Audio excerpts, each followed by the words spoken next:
Are you ready? Is it on? Oh, well, okay. Good evening, everyone. Thank you so much for coming out this evening. Thank you, virtual audience, for joining us. Having done virtual events with Rich and Michael Carita as a general rule, I'm really delighted that tonight we get Rich in person. So this is your first visit to the Poison Pen, right? It is. I'm thrilled to be here. Thank you for Oh, asking me. We are thrilled too. So I was just saying to Rich, I have like a 4-paragraph biography I could read to you, but I figure if you're here, you probably know who he is. But nonetheless, I'll say a few words. He's the co-author with Stephen King of the best-selling novella Gwendy's Button Box, the founder and publisher of Cemetery Dance magazine and the Cemetery Dance Publications book imprint, has edited more than 35 anthologies, blah, blah, blah. Right. He's won 2 World Fantasy Awards, 4 International Horror Guild Awards, and the HWA Board of Trustees Award. You've also written screenplays and all kinds of stuff.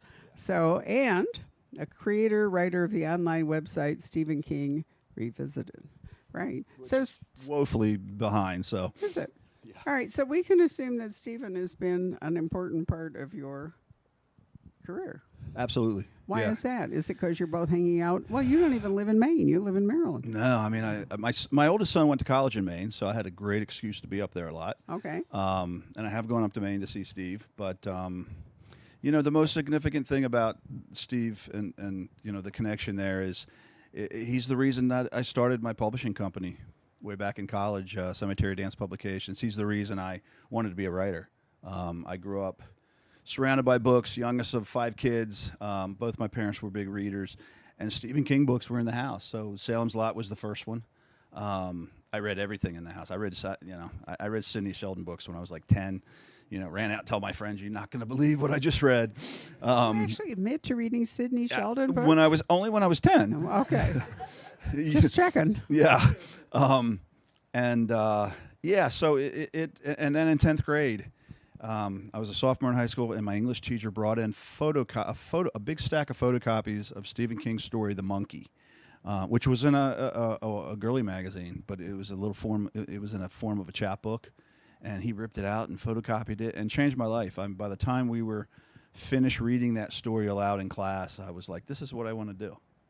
He took a class of, smart aleck, loud, obnoxious, rude sophomores in high school, and it was just dead silence while we were reading the story to each other. And I just thought, man, that's a magical talent to do that, and I want to be able to, to do that with my own life. And so honestly, it was King. Yeah, he was the reason. Wow. So over dinner and not drinks, we had a sort of trawl through the last 30 years of publishing, in our case 35, but have any of you noticed that Poison Pen Press has 6 books on the bestseller list this week? The New York Times. Now, I say that because we sold the company in 2019. None of them are mine. But nonetheless, I think it's interesting that the imprint, I know, I look at it and I think number 1, right? Wow. And a lot of that has to do with distribution and marketing. The way the publishing ecosystem works is the company that we sold it to had enough money and marketing muscle to bring these books to national prominence, where when my husband and I did it, we didn't have as much clout, which is one reason we sold. Also, I turned 80 that year, and I thought that, that I thought that it was a little late for us to scale it up. That was really optimistic of me to think that we could scale it up to a bigger publishing company at that stage. So we didn't. So we sold it. Let me just interrupt and say that when I'm 80, I hope, number 1, I hope I'm still upright. I hope I'm working. I hope I look as wonderful as you. I sound as wonderful as you. And I'm not saying that because you invited me to your awesome store. Yeah, didn't drink. I right? think everybody. Remember that. I saw my wife's eyes get kind of big when you said how old you were, and I was like, right on. I mean, yeah, God bless you. Staying immersed in books is an excellent recipe for aging. I want to recommend it to you. It keeps your brain moving. So if you're a reader, that's really good news all the way around. But anyway, we were talking about how different the world is before the digital age. Back when our first newsletters that we sent them out, they had an order form. People sent checks back. We had to print it, We had to fold it over. We had to print out labels and put them on it. And then we had to run them through a postage machine, or maybe we even bought stamps at the post office and carry them down there, you know. And I still remember my husband bringing in a fax machine like on the third day we were open over on Main Street. And I thought he just wanted it for like ordering pizza. Remember, the fax machine had a life of what, like, 2 years or something? And he said, you're probably going to need this. And within a month, it was completely filled with international numbers because all the visitors from Scottsdale, international visitors that were here for the art market, which was a huge deal in 1989 before the 1990 recession, I said to them, sign up, and I'll write to you. And they did. But the problem was, how are they actually going to pay for international orders? I noticed today that we sent 17 Michael Connelly books out of the country. I mean, they went all over the place, and it's so easy now. You have PayPal, you have, credit cards, you have international shipping, a whole bit. And, I never even imagined being a global bookstore in 1989.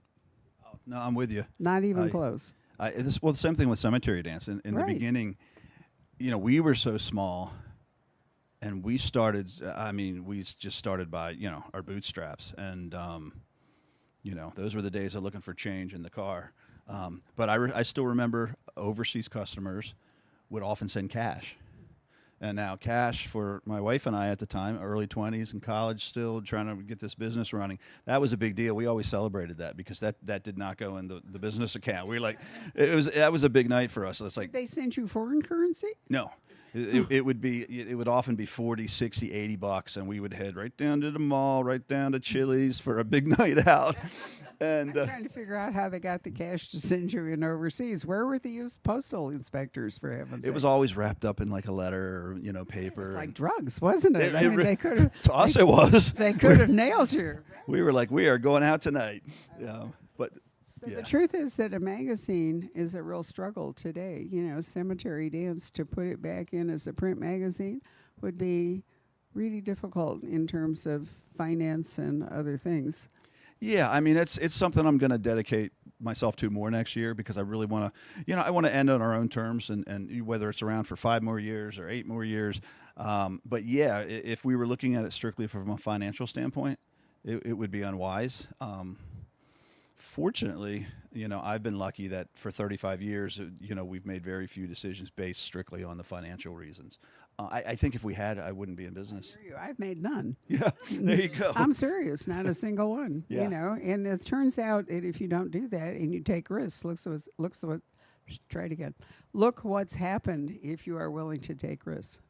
If you are constantly Shangri-La. worried. No kidding. I think it's really interesting that people often say to me, how come you've done this or that? And it's because I'm not risk averse. I love risk. Oh, well, that's the thing. All my friends at the time, when we started my business, they all went the straight way, and I was fortunate they supported us in our risks, and a huge thanks to my wife Kara because. Yeah, she didn't look at me and say, you're crazy and this is drain. We made no money at all for a decade into it. And you talk about folding flyers. My life, essentially those first 5 years of Cemetery Dance were wake up, fold flyers, stuff them in envelopes, seal the envelopes. And they didn't have self-sealing envelopes back then. Number one, even if they did, I couldn't afford them. I went for the cheap stuff. And we did stamps. So we did either licking them or using the sponge. Oh my gosh, your DNA was everywhere. Oh, I know. I'm probably on some, Probably kept him from committing crime. Yes, exactly. I'm everywhere. You cannot nail me down.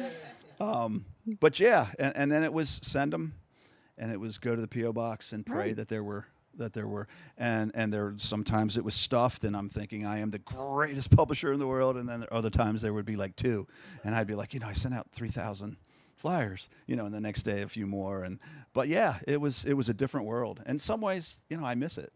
I do too. And so you've gone back to it because you're writing your fiction set in the 1980s. I am. So I need to leave the decade sooner or later. My editor's gonna. I think that's really interesting. So you and I first got together over the 2 Boogeyman books, right? Right. Yes.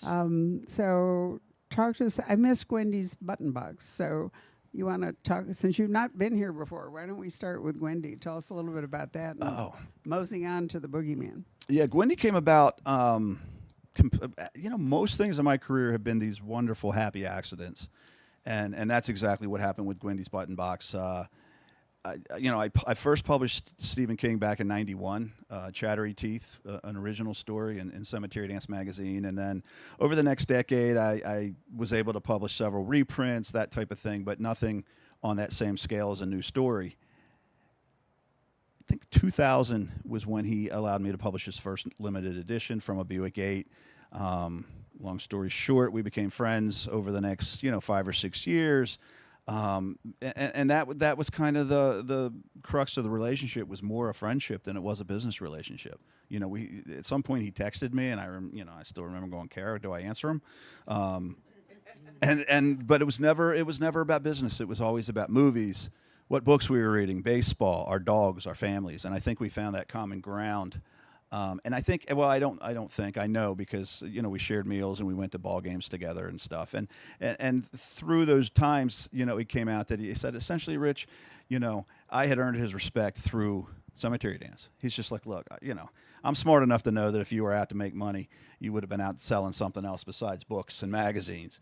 He had kind of gained a long distance respect for me for doing what I really loved and kind of sticking with it. And as someone who had struggled himself in the beginning, I think he understood that there were a lot of struggles that were, behind closed doors. What's the age gap between you and Stephen? 19 years, which is kind of cool, because that's Steve's, that's the magical number in the Stephen King universe, and the Dark Tower and all that is 19. But yeah, 19 years. And it's interesting because our relationship at times can be like big brother, younger brother. Other times it's kind of a literary father figure. Other times it's just completely two knuckleheads that, are acting like 8-year-olds. And if you read our text, we'd both be, imprisoned right now. But anyway, yeah, we were, so lots of email exchanges, lots of text exchanges, rarely about business. This day we were emailing about collaborations and round robin novels. Everybody pitches in a chapter. And he mentioned that he had a story named Gwendy's Button Box that he'd never been able to finish. And my exact response was, hey, I'd love to read it if you feel like sending it down sometime. Now, the reason I said that is because, being friends with Steve, one of the perks is sometimes he sends you his work right in an email, in a manuscript. I've been fortunate enough to read a lot of his novels 2 years ahead of time, stories, that kind of thing. So I just thought, that was my whole thing, was, hey, I'd love to read it, He sent it the next day with an email that said, do with it as you wish. And I remember staring at it for a long time, and I said, what the heck does that mean? Wrote him back, and I said, you want me to finish it? And he said, if you think you can. And that's how Gwendy's Button Box came. I didn't. That was on a Friday. I didn't tell my wife, my kids. I didn't tell anyone that this was happening until Monday, because I was terrified. But over the next 3 days, I wrote 10,000 words, and I hit send, because I realized if I try to make this perfect, I'll never send it. I'll never pull the trigger on this. So I sent it. He really liked what I did. He wrote some. I wrote some. Went back and forth. I wrote the ending. He said, Rich, this is too dark. And I still remember thinking, Stephen King just said I wrote an ending that was too dark. It's like, you've chopped people's feet off before. But thank God that I listened to him, because otherwise there never would have been a Gwendy 2 or 3. But yeah, that's how it happened. You talk, again, happy accident. We were just... Did you ever find out why he was having trouble finishing it? I never found out why he had trouble finishing. He said it just, I read somewhere once, he didn't tell me this, that it just started getting too big in his head, going too many directions. The interesting thing is, I never asked him why me. I never, and obviously because I'm smart enough not to be like, Steve, why me? And then I get, well, I was, I was on cough medicine that day or whatever. Instead, when we did the audio version for Simon & Schuster, a very nice woman interviewed us as a bonus feature, and she asked him. She said, "Steve, why Rich?" And I'm on the other end of the phone going, "Yeah, why me?" And he just said, essentially, he had just finished reading A Long December, a short story collection of mine, and he said, that Rich writes suburban, everyday people really well, the kind of people who, go to the mall and then stop at Cracker Barrel on their way home, and then pay the babysitter, that kind of thing. And he just said, I thought if anyone could finish it, Rich could. And I just, climbed down off my cloud and went to bed and hit my knees and thanked whoever's up there. And yeah, but that's how Gwendy started. And then, the second book was my idea, and he was too busy to really work on it. We had no really idea that there would be a second book. And then the third book was all Steve's idea. He came to me and he said, "Hey, and I remember just being so grateful, and at the same time thinking, what the heck do I know about outer space? Now I gotta, now I gotta do research." But it was such a thrill, and yeah, fun. That's the word. I've done a lot of media for the Gwendy books, and usually they get to that question, describe it in one word, and I just say fun. It was so much. All right. So, what about the boogeyman? Oh, Boogeyman. It was not the book I was supposed to be writing for my agent, and we had discussed something else. We had agreed, yeah, you're going to write this, and then I had this idea of writing about my actual hometown. In 1988, I came back from college, and I moved in with my parents for about 9 months before Kara and I were engaged, and I moved home to save some money for when we were getting married, and it was just an interesting dynamic. I'm kind of on that bridge to adulthood, yet I'm living in the bedroom where I grew up, looking out the window of, I say in the introduction at the ghosts of my childhood, where I played wiffle ball and trade baseball cards with my friends and climbed the weeping willow tree. And I just thought it was such a ripe environment to tell a story about my town, and not only me and, out on the cusp of adulthood and losing innocence in that regard, but the town itself because of what's happening there. And that's where it came from. And I sat down and wrote the introduction and got about halfway through, and I realized that the only way the story was going to work was if I was the main character. And I said, I'm not going to pretend this time. It's not going to be some narrator that I pick his name out of someone else's book. It's going to be me. So I wrote the entire book in about 3.5, 4 months, sent it to my agent, and she initially thought I was crazy, and then she read it and fortunately said, all right, Rich, you won me over. And then the first publisher we sent it to made an offer. So again, just very, very fortunate. But I got a lot of credit for being smart and writing, kind of inventing this meta, genre there. And I just laugh and I say, I did no such thing. Came in my lap. I never would have written the book if it wasn't me. So I don't deserve that credit. So Tell us about metafiction. It's a term that's bandied around a lot, and it's not necessarily clear what it means. You know what? I'm with you. It's not really clear to me either. For me, it was, it was that blending. People ask me all the time, how much of Chasing the Boogeyman was true? I said almost, 99% of anything in that book that does not involve the murders is true. All the names, they're real names. Those are the guys I grew up with. I just did a signing back at home a week ago. The Hanson Road boys that I called them, because we all grew up on Hanson Road, they were all there. Except one of us, he was in South Carolina. I told him he was too lazy to fly up. But yeah, everything was true. The scary stories from my youth, the funny stories, the disgusting stories. My friends, right away, as soon as that book came out, my older sister, texted me right away. Craig Anderson did not really do that. I'm like, yes, ma'am, he did. I was there. But yeah, so metafiction. A lot of the reviewers said, it was just that blending of fact and fiction. And again, that book was a joy. For those 3.5, 4 months, my mom and dad were alive again.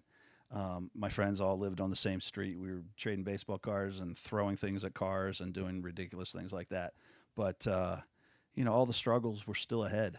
And that I think that's what made the book work. Is you felt that affection for the time, the place, and the people, and it made what was happening around it that much scarier. So narrative nonfiction is when you tell a real story, but you make it, you give it the narrative drive of fiction. I think it's a stupid term myself, but it comes up a lot. A lot of biographies are basically narrative nonfiction.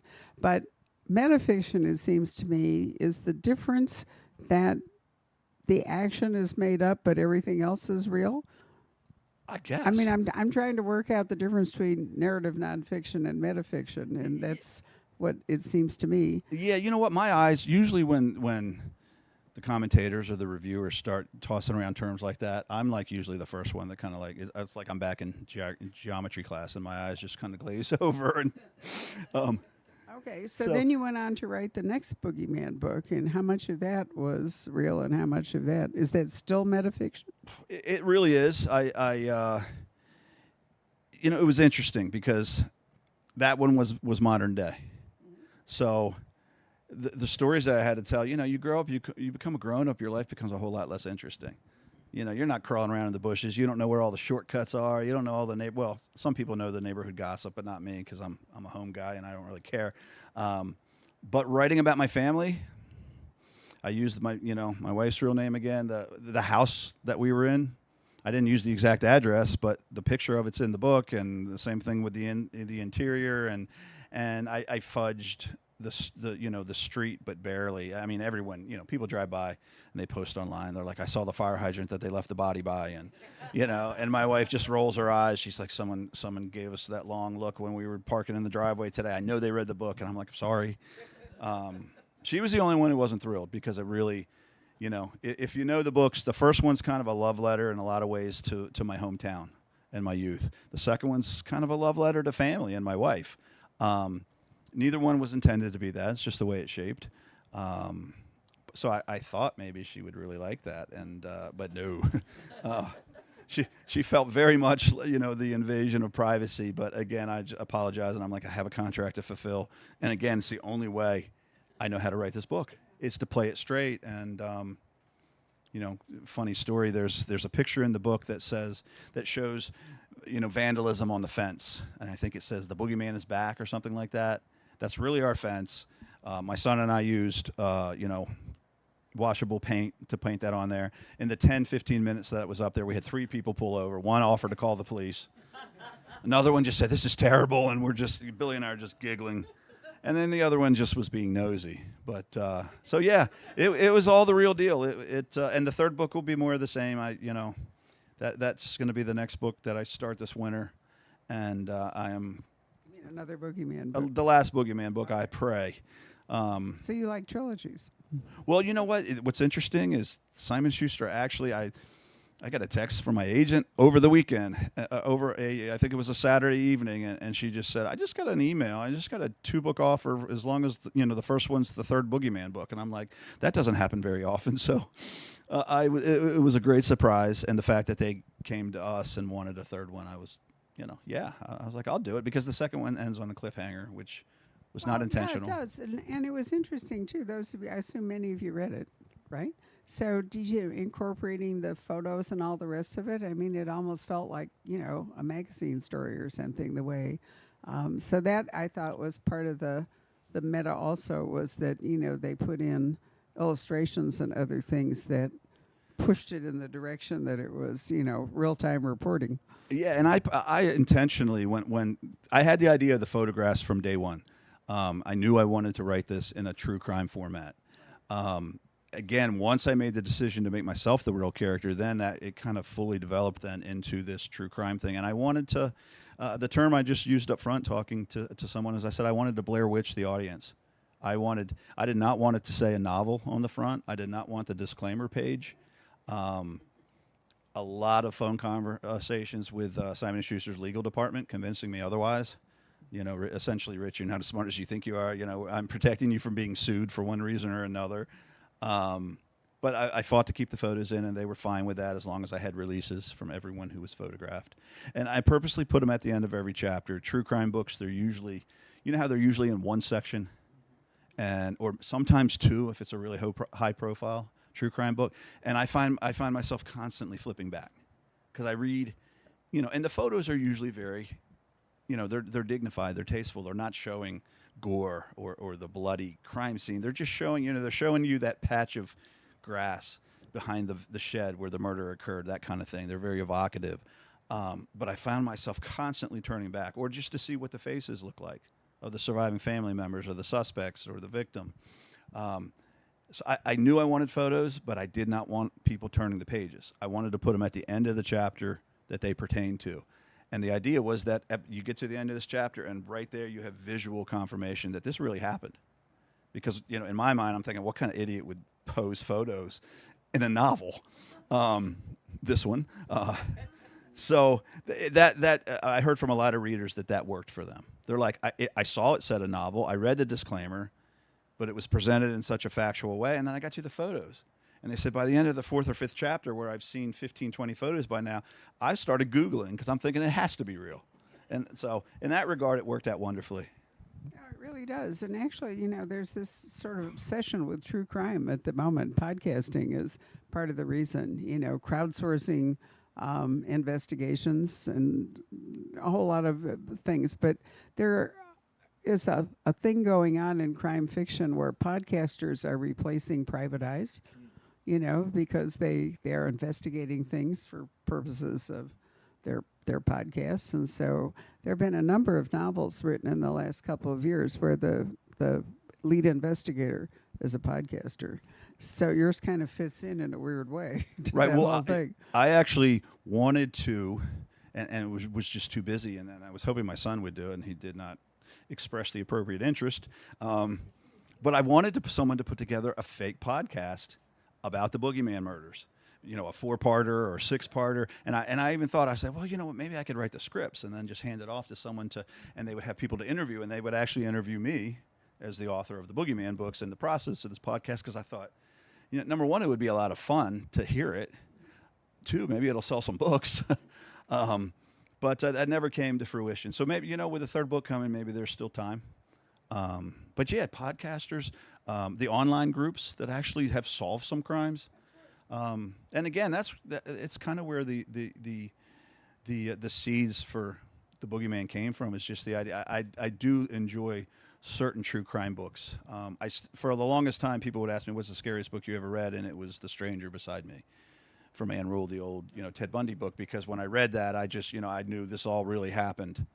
And some of the imagery I couldn't get out of my mind, the logs that he used, in the sorority killings in Florida. It was just boom. It was in my mind for months, and so yeah, I always thought, maybe somewhere down the line I'd have a true crime book in me. And what ended up happening is, I guess I'm too lazy to do the real research and all that, so I made it up. Why not, right? It wasn't intentional, but Well, now, the line between what's real and what's fiction is increasingly blurring in real life, so it's not any surprise that it is doing that in literature. AI is only going to make it even more confusing. So I read the other day that we may have to put statements on books saying this was written by a real human, as opposed to, if you're a reader, I'd like to think that I will be able to tell if it's an AI thing, but I can't swear that I will be able to discern it. Who was it? Was it Michael? Patrick, where are you? Wasn't it Michael that said that something came up and somebody asked AI to write a Michael Connelly story? Oh, and no, it was a guy interviewing him, and he had ChatGPT write a Michael Connelly story, and then he asked Michael if he'd like to read it, and Michael was appalled. No, he said, I do not want to read, a bad Michael Connelly story that I didn't write. Yeah, but I think we're going to see. So in your metafiction universe, you're going to see more. But you know what? We should talk about the memorials before we, move on. So this is a horror story. Why, is October your publication date in part because the marketing geniuses think that a horror story probably works for Halloween? I have become their October guy. That's which, what I thought. Which I take as a compliment, just because I know it's an important marketing slot for them. Right. Chasing the Boogeyman was not really a horror book, and that was actually originally scheduled, I think, for September. Then they moved up to August, but Becoming the Boogeyman was firmly slotted as October. They told me way ahead of time, memorials, they wanted, this next standalone before they even knew what it was about to be October. I'm assuming, which, what that means, I'm probably going to be August now, but I'm assuming I'm next October with whatever comes next. So we'll see. All right, so you're back in 1983, and you are not the hero of this book. Thank God. Okay, so you have 3 kids from York College, Pennsylvania. So tell us what they're up to.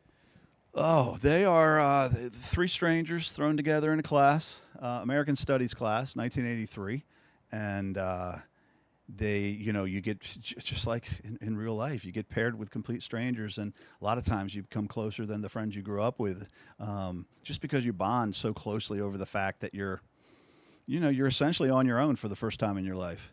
And, I think that's an interesting dynamic is how quickly a lot of, college students do become close to each other.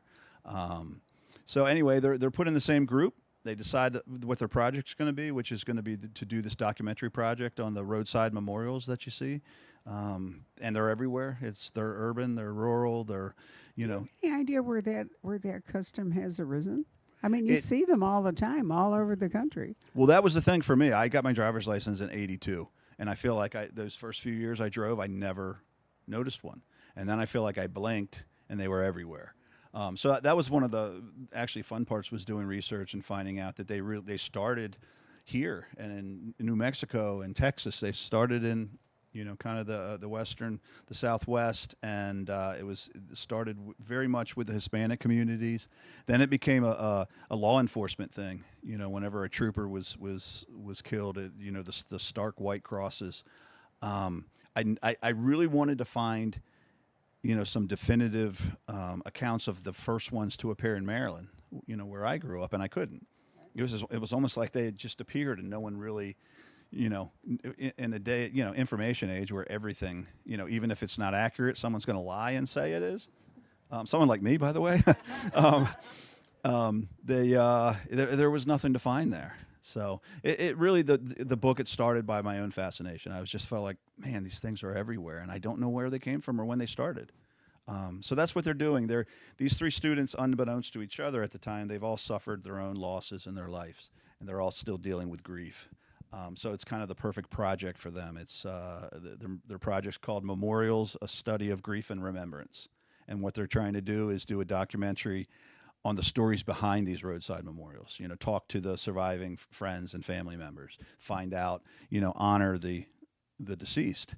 And their idea is to just hit the road, Appalachia, Pennsylvania, around York College, drive north, northwest, and every time they run across one, photograph it, video it, and then try to track down, survivors and get that story. Even talk to, cops or, paramedics and friends, high school classmates, all that stuff.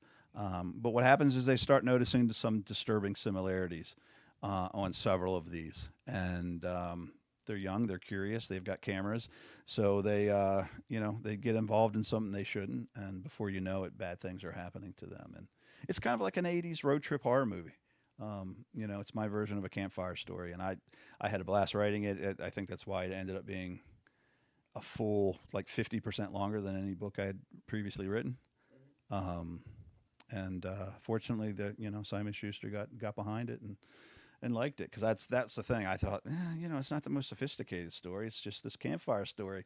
But they I think they got what I was trying to do, and I was appreciative of that. There were a suspicious number of accidents in this area, a suspicious number of memorials. Yeah, well, they kind of. What it is, and this is not a spoiler. They find this kind of cryptic looking symbol, not on all of them, but enough to really raise some eyebrows. And it's there's no similarities. It's on one, it's a child who was killed in a bicycle accident, 8 years old. Another one is an older gentleman. Another one is a high school senior who was about to go to Penn State on a baseball scholarship. And they're why are these? What does it mean? And this is 1983. So they actually go to the library to do some research, which is cool, because to me libraries are wonderful places, but they're pretty. Some of them. I grew up near a military base, and we used to go to Edgewood Arsenal's library. It's one of the scarier than any haunted house I've ever paid to go into. The floorboard, the base heating, whatever the heck that's called. Making those creaky sounds. It's almost always abandoned. GIs don't go to the library. At least where I grew up, they didn't. The kids section is way back. I still remember front desk. You come in, there's all these tables with books, the card catalog, which if you're as old as me, you still remember. And then this long, and back that way is magazines and periodicals and all the other good stuff. But down that section, this long corridor, lots of stacks, on the way, is the kids section.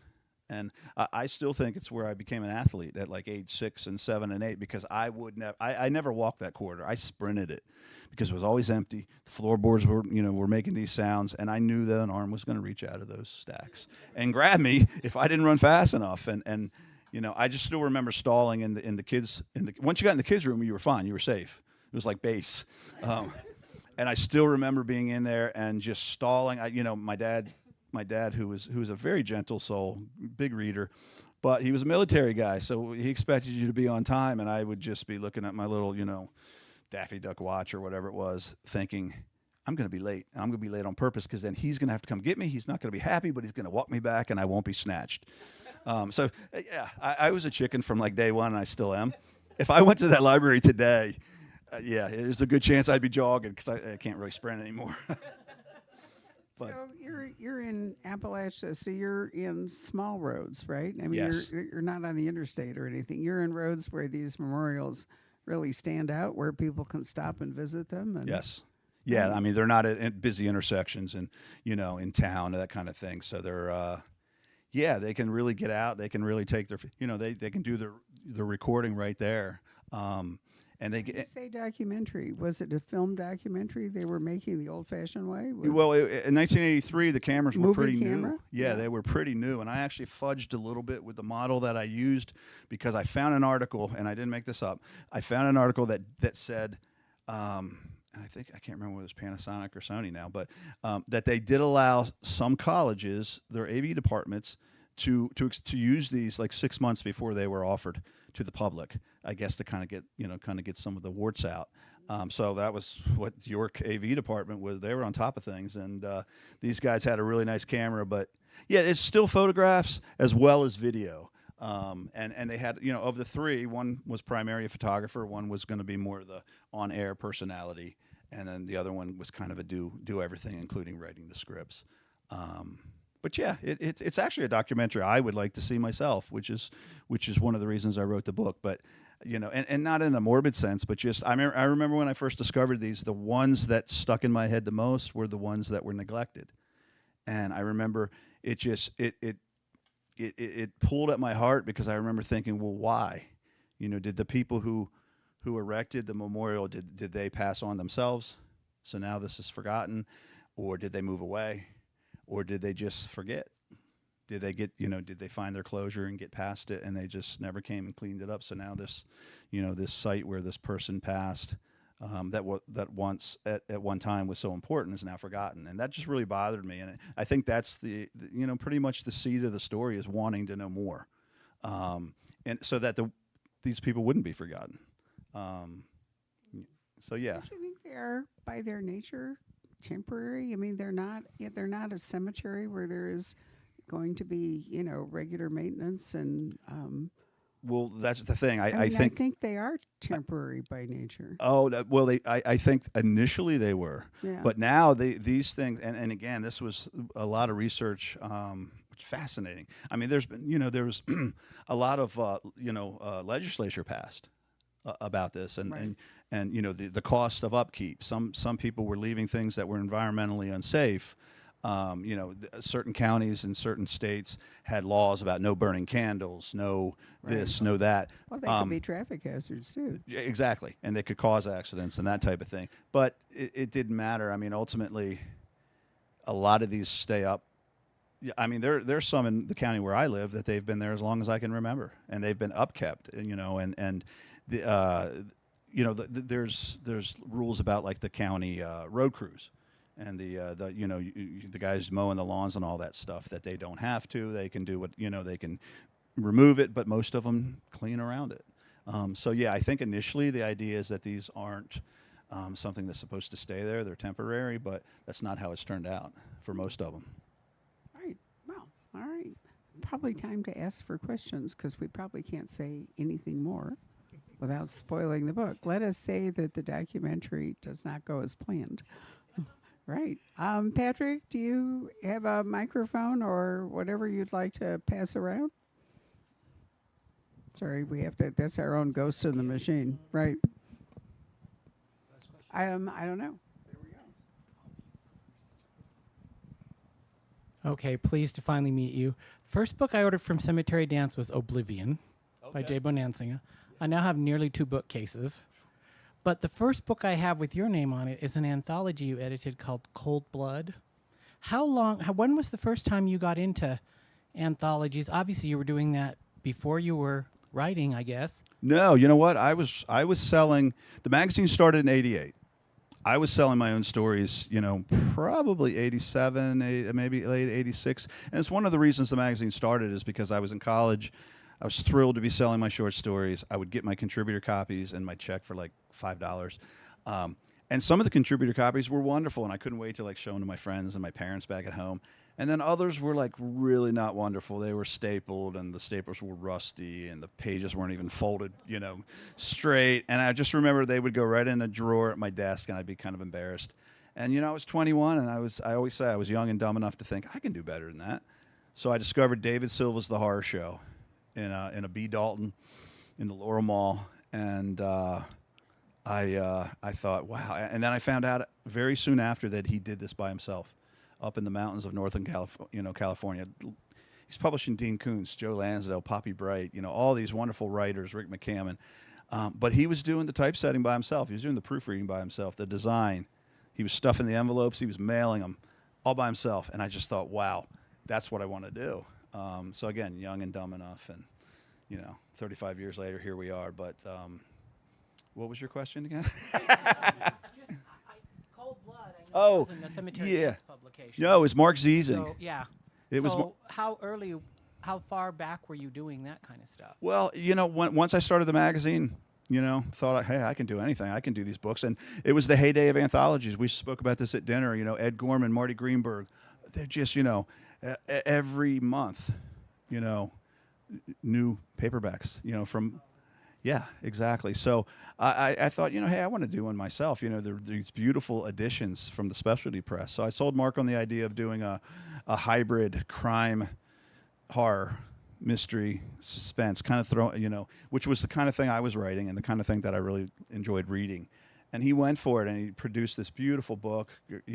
It was a tribute to all the writers at the time who trusted this kid to put together an anthology like that. And I still remember the day the contributor copies showed up.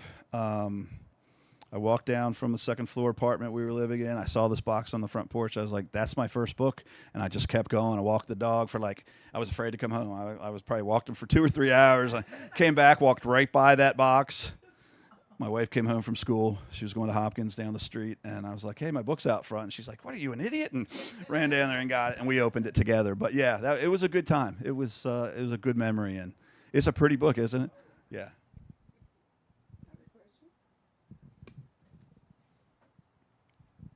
Richard, it's been interesting to hear you tonight. I'm glad I came. I used to be kind of a prolific writer, but I don't have a big imagination, so most of the things I written were nonfiction. But I have one Pennsylvania story that I'd like to share with everybody. Back in the early 70s, I was sitting in church one Sunday morning in Altoona, Pennsylvania. And I got called out of our meeting to go on a post office burglary. I'm a retired postal inspector. And we went out to Huntington, Pennsylvania. And over Saturday night, Sunday morning, somebody had broken into the post office and tried to steal the safe. They were going to just haul it away somewhere and then work on it at their leisure. Well, in the process thereof, they dropped it on the ground trying to load it into a pickup truck off the dock.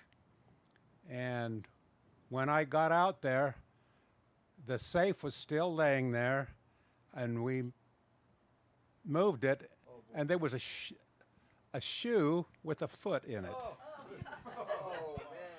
So I thought, okay, this shouldn't be hard.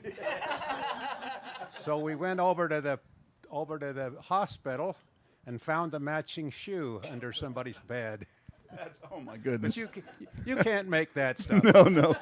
No, that's great. Yeah, no, there's your story right there. You betcha. You should have a recurring character who's a post office inspector. Lots of stories. I used to write a whole bunch of stuff, but I don't know what's going to happen to it when I die. They're probably going to throw it out. But anyway, it was fun to write. Really it sounds fun. like it. You betcha. It sounds like you should keep going, please.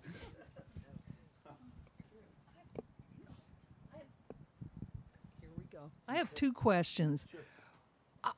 I'm a retired educator. What's your educational background? What did you were you a scientist and decided to be a writer, or what? Oh boy. What happened? The question behind that is, look, the dummy up there in the seat. Did you actually go to school? No, oh no. No, I'm kidding. I'm kidding. Oh, I'm kidding. No, you were in college. I went so- to. I graduated from the University of Maryland journalism program, which at the time was like I think number 2 in the country. It probably still is. It's a great program. And then I never even put together a resume or anything because I had started the magazine. And again, I was just like, when you were an undergraduate when you were doing I was a senior when I started. My college career amazing. was long and illustrious. I went to many different schools, and I ended up at College Park and at Maryland. But yeah, I started cemetery dance when I was a senior. Wow. I drove my professors crazy because there was a lot of, hey, Rich, this B- could have been an A if you spent more than 15 minutes on it, that kind of thing. You were busy. And that's the thing. I kind of was able to show them what I was doing, and even though it wasn't probably their cup of tea, I think they respected the fact that I was, out there trying it. But yeah, that was my educational. My wife is back there somewhere going, "Thank God he graduated." We didn't even know for sure I graduated. I didn't go to graduation, of course, but I got my diploma in the mail in like July or August, and we're all celebrating. We're like, he really did it. But yeah, I was not. Man, sitting in a classroom was rough for me. I wrote a lot of stories when I was supposed to be taking notes, and I snuck in a lot of those small press magazines from back in the late 80s, 90s, and just put them inside my textbooks. Mm-hmm. Second question: where did Cemetery Dance come from? Where's The that? title? Yeah. It was one of the first stories that I ever sold, and it killed like 3 or 4 magazines. I would sell it to a place, and 6 months later they would go under. And it wasn't what's funny is it was not a very well. Maybe that's why it wasn't a very good story, but the title stuck with everyone. And even after it was published, I remember I got quite a few comments in the letters to the editor section of the magazine because such a thing really existed. And no one praised the story. No one was like, man, it was really moody and great. Everyone was just like, great title. So when it came time to name the magazine, it was initially going to be called Night Chills. I still have, in a folder, I still have a mock-up cover, which Kara did the lettering for Night Chills. And then I realized over the course of the next few months that there were so many publications that either had night or chills in it. And I said, you know what, let's roll the dice and go for something that might be a little bit out of the box and memorable. And it was Cemetery Dance I decided on. And then as a result, for like the next decade, every time there was a new employee at the bank that what the hell, they would say, what is Cemetery Dance? Every single time I came in. Post office, what is Cemetery Dance? I still remember in college going to Kinko's, 24 hours, open all night, getting flyers done to fold for Cemetery Dance. And one of the guys at the counter, who I'm sure was stoned, he's like, "Are you having a rave in the cemetery?" And I'm like, "No, trust me, nothing that cool. I'm a book nerd, dude." But yeah, that's where it came from a short story. Thank you. Oh, thank you. Anyone else? Another hand? Come on, guys. This one up here. Now that you collaborated with Stephen King, the Gwendy trilogy, if you had to choose another author to collaborate with, who would that be? That's a great question. I've collaborated. Michael? I'm sorry. Maybe Michael would be great. Michael would be great because he's such a number one. He's such a good, writer, but he also has such a great personality. Michael Carita is who we were talking about. I've collaborated with quite a few people. As far as the big projects, the main 2 have been Stephen King and my son Billy. And I'm actually finishing a book. We're going to turn it in at the end of next week with Billy right now. I miss Ed Gorman, is a writer who I collaborated on a few times. He's one of those guys who taught me that the stories were about the characters and not every story had to kind of reinvent the wheel. You could write a story about a small slice of life, but as long as it had heart and you were trying to be honest and tell the truth in this story, that it could be effective. And that's really when I became a better writer. Around in my early 30s is when I started kind of listening, not to what Ed said, but I started listening to the stories and the books that I was reading from people like him and Joe Lansdale and Stephen King. So I wish he was still here. Joe Lansdale would be fun to write with. I mean, because, He would be fun to write with, but Patrick and I can tell you from personal long experience, he's his own show, right? We learned the hard way never to invite another author to appear with Joe because the other author would just stand there, completely overwhelmed for the entire hour. Who was that, Patrick? Do you remember? We were being so nice, and then the poor guy just. Yeah, never got a word in edgewise the entire time. I mean, I love Joe. I think he's fascinating, and he's so rich in stories and different kinds of stories, and he's published in so many different ways. Subterranean Press and Hachette and all these other things. Joe is like you said, he has always been a force unto himself. He really I is. still remember in my early years of Cemetery Dance. And I worked with Joe quite a bit with the magazine. He was a columnist for a while. I published a lot of his early books in limited edition. I still remember if I was going to call him, and I'm not a phone guy. Those 5-minute phone conversations are great, but I just always remember anytime I talked to Joe, I had to put aside like an hour because he was going to talk. And the thing was, it was always interesting. Yeah, no, true. When was he here, Patrick? In August, July? July, right. So, I mean, he's still chugging along. Oh, yeah, he is. Yeah, and he's Nacogdoches, Texas, Lord. Yeah, and he's one of those guys who, anytime someone asks me, who did you learn from the most as far as reading other people's work? It's always King, Gorman, Lansdale. Those guys are right up front, and some of the older guys like Pranzini and them. That's why I asked you about him earlier. Yeah, Bill Pranzini was, we did a lot of things with Bill, but a lot of the older, especially the older hard-boiled writers, fallen out of fashion as romantasy has taken over the world, and so we're not seeing as It's like many actors, of them. you know. Yeah, no, it's really true. What, honey? Dan Simmons, I published him a few times. He was in my second anthology, The Earth Strikes Back, Ecological. Dan always struck me as just, much too smart for me. Yeah, a brilliant guy. Wonderful writer, but I think he's had health problems for years. Okay. He had an accident. He had a head injury. Recently? No. Sometime. Yeah, okay. it was right. It was billed as a health problem, but you're right. It just derailed him. Because he was here a lot. Remember, he wrote some detective stories, not just Hyperion and that, but he actually wrote, I can't remember the name of them, some wonderful. And he was always here. And then one day, that was it. And but he was here for those detective stories as well. Summer and I still. Yeah. And then, then I guess the accident happened and everybody was very reticent about it. Yeah, he had a contract for a book, and they waited and waited and waited for it, and he couldn't get it. Yeah. It's like John Dunning, Yeah. Right. Please tell that story. Well, it's interesting. I can go through and I pull an old issue out of Cemetery Dance, and one that's not that old, and this is morbid of me, by the way. But it's like I flip through and I'm like, oh my gosh, they're dead. They're not here. They're not with us anymore. And it's it's sad. And Stephen King and I have had that discussion from time to time. We're dinosaurs. We're like the old guys still walking the earth, and knock on wood, we still are for a while. But a lot of the contemporaries, and just even in recent years, Peter Straub and Jack Ketchum and Rick Hadlett and many. Publishing is so cyclical that things come into fashion and lots of people write them, and then something else catches fire, and then it comes very hard for people to that are get published, and so they do kind of phase. I think Dan was so prolific in different genres that if he hadn't had the injury, that he would still be writing. But he did. No, he was great. Everything. But you're right. There are a lot of us dinosaurs walking the earth. I know, right? But hooray! I wish that publishing were investing more in new writers, because so many of the authors that come to see us, we have been with them for 30 years. A lot of them. I think horror is. Horror That's the is interesting thing. is making a comeback, but where are the new Michael Connelly or the new C.J. Bucks or the new whatever? Where are they?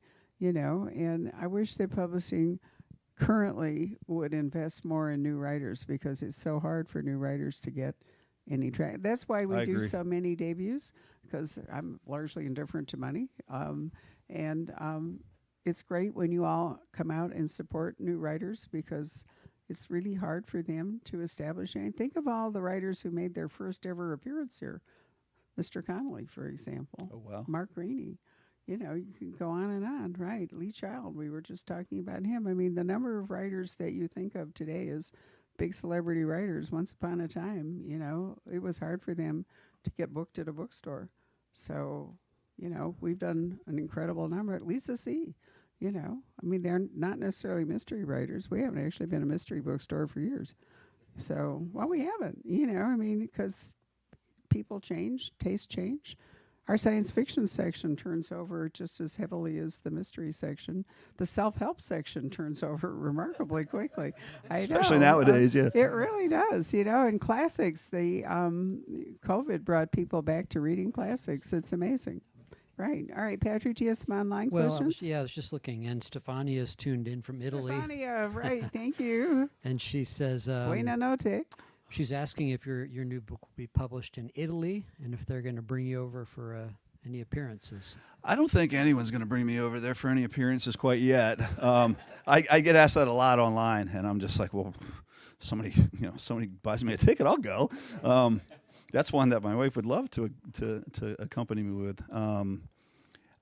I have to check and see if it's sold to Italy or not. I know it's just now starting to get traction overseas, but if she wants to check with me online, I can let her know. Okay. You know, I do know I've signed several contracts for, you know, overseas countries, so I just can't remember if Italy is one of them or Now, not. that raises an interesting question. Are roadside memorials a national or an international phenomenon? International, to what extent, I'm not sure. But Boogeymen evidently are definitely international because I've been very fortunate with the covers I've gotten from Sure. overseas are wonderful. So hopefully memorials will follow the same path. She has another question here, which is, have you ever had any particular horror experience or something similar in your real life? I mean, have you ever had supernatural experiences? You know, or- I don't know if for sure if I have. I know my imagination has certainly invented some. I alluded to the fact that I'm a big chicken still, and like I said, I'm still the guy who would run down that corridor in the library. My wife will tell you. Sometimes she's like, "Well, why don't you want to go out and take the dogs?" I'm like, I guess I will if you really. She's like, "You don't want to because it's dark, right?" So I think it's one of the reasons I still enjoy what I'm doing so much is my imagination is still there. I wrote a scene in the first Chasing the Boogeyman about he takes the garbage to the curb. And he is just the hair on the back of his neck. It's cliched, but it happens. He just feels it. He knows he's being watched. And I will taking the garbage to the curb twice a week every time. I'm terrified. We have a very long driveway, and by the time I get to the end, I'm like, a lot of things could happen. I'm taking my phone in case I got to call 911.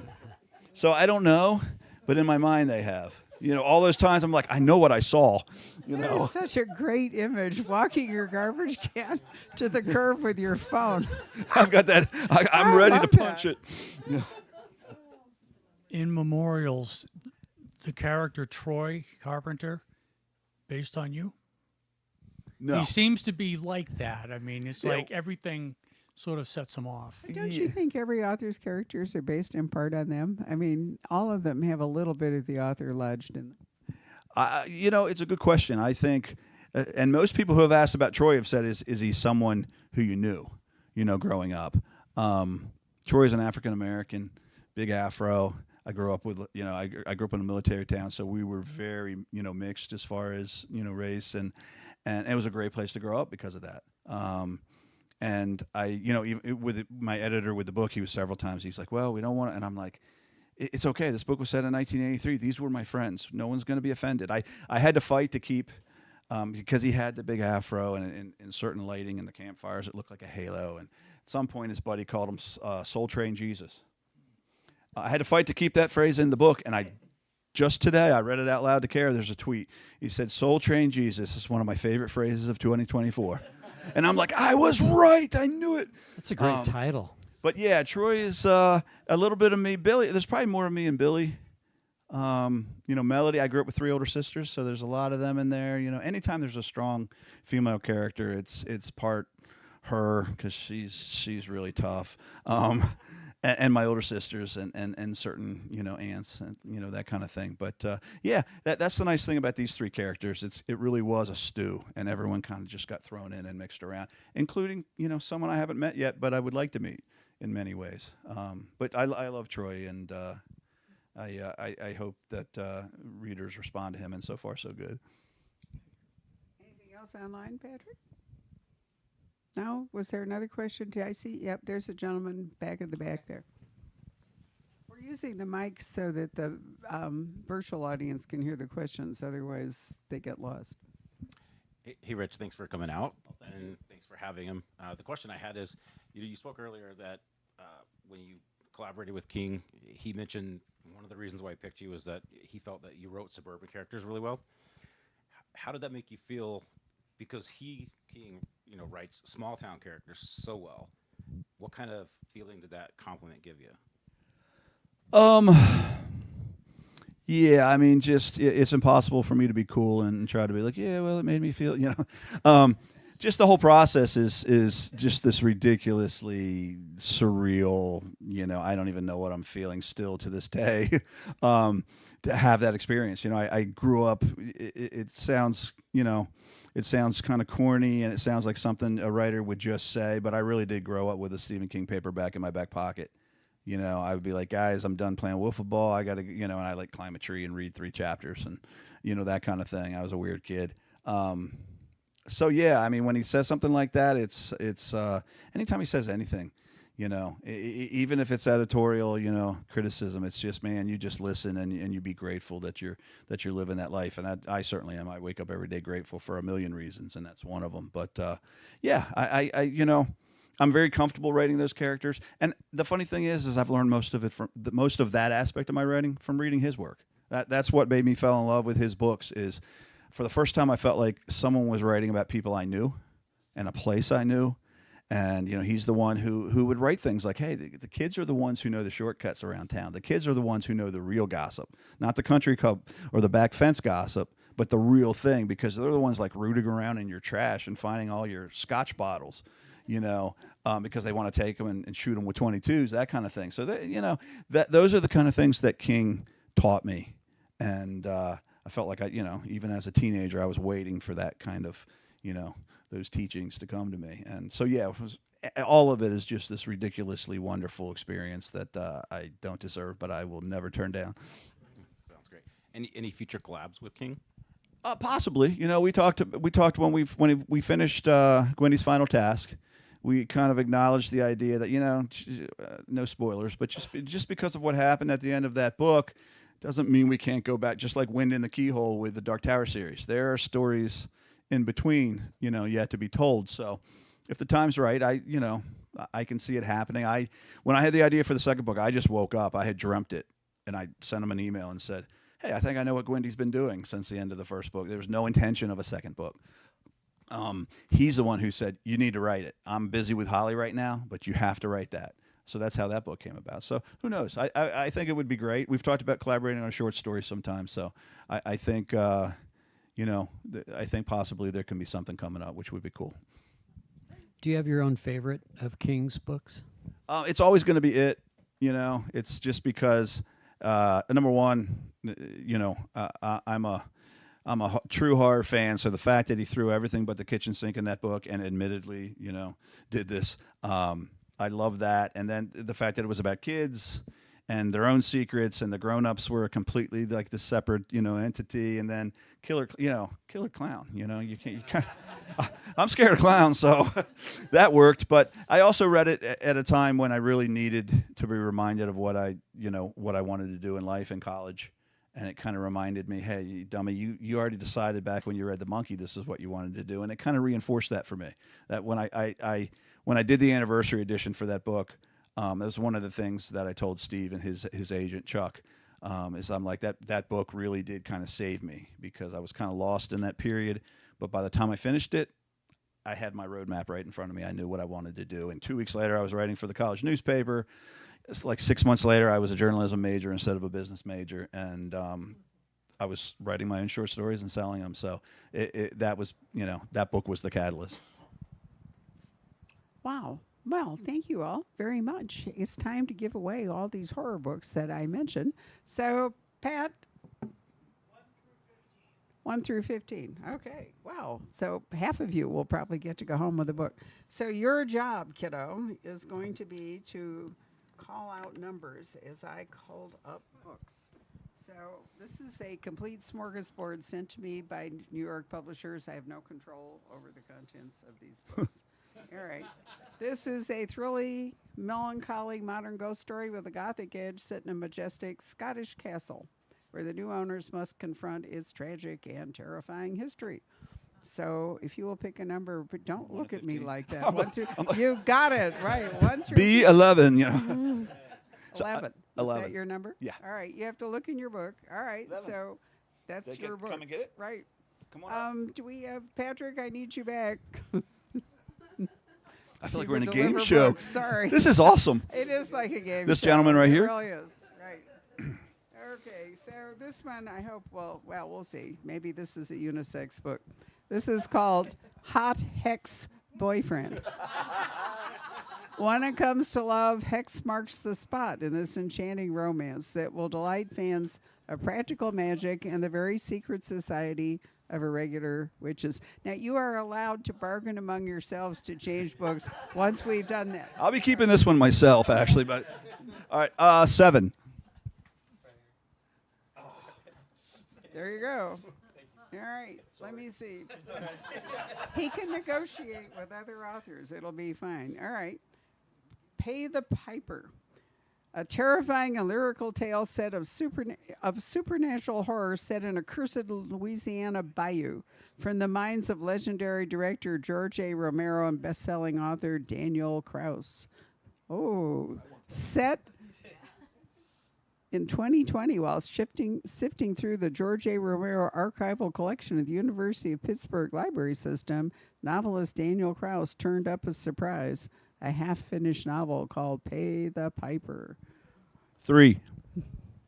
Oh, good job. There you go. You're lucky he let you have it because I was pretty sure that it was good. Right. All right. Bitter is the heart. All right. Haunted by childhood abuse, a woman is forced to care for her cruel elderly mother in this electrifying horror novel exploring generational trauma, perfect for fans of Cassandra Khaw. I wonder how you pronounce that. Khaw? And T. Kingfisher. 14. If you're not here 14, you lose. 13. Is that you? Oh, it's you. Oh, okay. Very good, sir. All right. Oh, this is a perfect title. We Kept Her in the Cellar. A dark and twisted retelling of Cinderella will sink its teeth into you and keep you guessing from beginning to end. Perfect for fans of T. Kingfisher. There's T. Kingfisher again. And Naomi Novik. 5. Aha. There we go. All right. I love it. Okay. Vampires of King Street. In this gothic debut, a debut novel, perfect for fans of Thread of Angels. See, this is how New York thinks. They have to tell you what else it was, so you'll like it. And Solace. Miss Radhika Dhingra, a newly minted lawyer in 19th century New York, never expected that her first client would be a vampire accused of murder. Well, who would? Right. That has to be 1. There we go. Perfect. All right, we're working our way down here. This is fun. I love this. All right, this one is called Devils Kill Devils. When all hell breaks loose, you better have a devil on your side. Sarita's been watched over by a guardian angel her entire life. She calls him Angelo and keeps him a secret. But when Angela murders someone she loves, Sarita begins to see what's really been lurking in the shadows around her. 6. Is that you? I signed with Johnny Compton last night, guys. He's like one of my new favorite people. Oh, yeah? Oh, wonderful. Really, really nice guy. Really smart. Yeah. All right. This one's called The Queen by Nick Cutter. Some of you may have heard. He wrote a book, a best-selling author called The Troop. You all know that one? All right.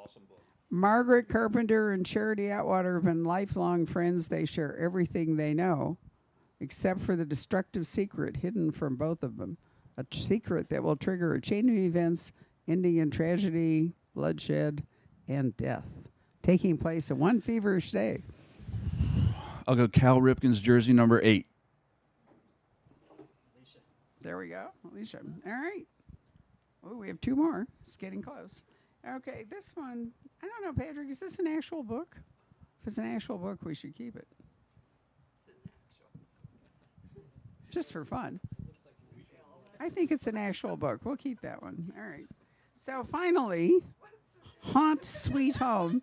Well, sometimes you can hardly tell the difference. Generally, the way you tell the difference is it has a date saying when it will publish and exhorts me to nominate the book for Indie Next, which I have resolutely refused to do for years because I think that it is commodifying.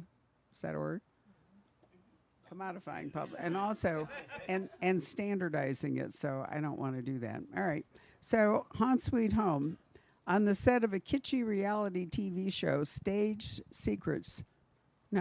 scares transform into unnerving reality in this spooky ghost story from multiple Hugo and Nebula Award-winning author Sarah Pinsker. Do you know Sarah? No. She's a multi-award-winning author. How come you don't know her? They give those things away. So am I. You read my bio. This is the final book. Okay. I got to remember what Remember? number. 10. Way back there. All right. Now, seriously, we won't pay any attention if you guys want to negotiate swapping with somebody else. And finally, I have a book bag, and I think this gentleman in the blue, who has more books here than I can see anybody else, I'm going to give you the book bag. You. You don't have to get up. I'll do it. Here. It's easier for me. There you go. So thank you all very much. We have chocolate cake in the back there, and there's plenty more if it all gets eaten up. And if you would like Rich to sign your books and chat with him, that'll be great. If you could fold up your chairs and move them in that direction because they'll fall off this wall, and take your feet out. We'll have a foot. Under Thank a you, safe. everybody. Thank you all very much for coming. Thank you, Rich. That was really fun. It was fun. It was fun. All right. Get to laugh some. We need laughs. Let me just move all this. Do you need pens? I have a pen. Okay. Good job.